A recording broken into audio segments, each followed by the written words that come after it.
జానపదం కొత్త ఆట నేర్చిందా పాపలాంటి లేత పదం పాఠశాలగా కూనలమ్మ జానపదం పల్లె దాటి వచ్చిందా చవళిల జానతనం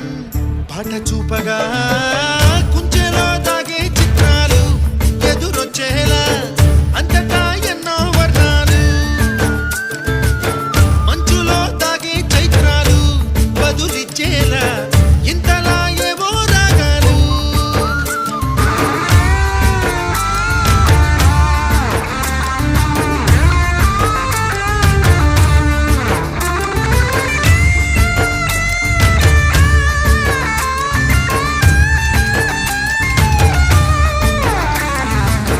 ఆకతాయి సందడిగా ఆగలేని తొందరగా సాగుతున్న ఈ పయనం ఎంతవరకో రేపు వైపు ముందడుగా లేనిపోని దుందుడుగా రేగుతున్న ఈ వేగం